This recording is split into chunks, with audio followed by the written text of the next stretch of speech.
அதிமுக பிரச்சார கூட்டத்திற்கு சென்று திரும்பிய போது விபத்தில் சிக்கி உயிரிழந்த அதிமுக நிர்வாகியின் குடும்பத்திற்கு எடப்பாடி பழனிசாமி அறிவித்த 10 லட்சம் ரூபாய் நிவாரணப் பணத்தை மாநிலங்களவை எம்பி தம்பிதுரை வழங்கினார். கிருஷ்ணகிரி மாவட்டம் பர்கூரில் கடந்த 12ஆம் தேதி எடப்பாடி பழனிசாமி தேர்தல் பிரச்சார பயணம் மேற்கொண்டார். இதில் பங்கேற்ற மயிலம்பட்டி கிராமத்தைச் சேர்ந்த தங்கராஜ் என்பவர் ஈச்சர் வேனில் வீடு திரும்பிய போது பிக்கப் வேன் மோதி விபத்துக்குள்ளானதில் சிகிச்சை பலனின்றி உயிரிழந்தது குறிப்பிடத்தக்கது. காப்போம், தமிழகத்தை மீட்போம் என்ற அடிப்படையில் மேற்கொண்டு சுற்றுவன் மேற்கொண்டார்.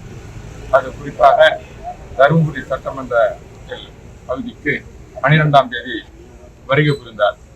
வருகை பெறும் பொழுது அந்த நேரத்தில் இந்த வேனாவது கவிழ்ந்ததன் காரணமாக புளியம்பட்டியைச் சேர்ந்த தங்கராஜ் அவர்கள் அவருடைய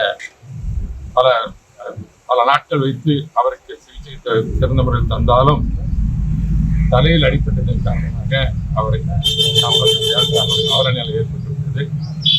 ஆகவே கழகத்தினுடைய பொதுச் செயலாளர் கழகத்தின் சார்பாக அனைத்து இந்திய அண்ணா திராவிட சார்பாக அந்த குடும்பத்திற்கு நிவாரண நிதியாக 10 லட்சம் ரூபாயை நிவாரணம் அறிவித்தார். அந்த பணத்தை நேற்று அனுப்பி வைத்தார்.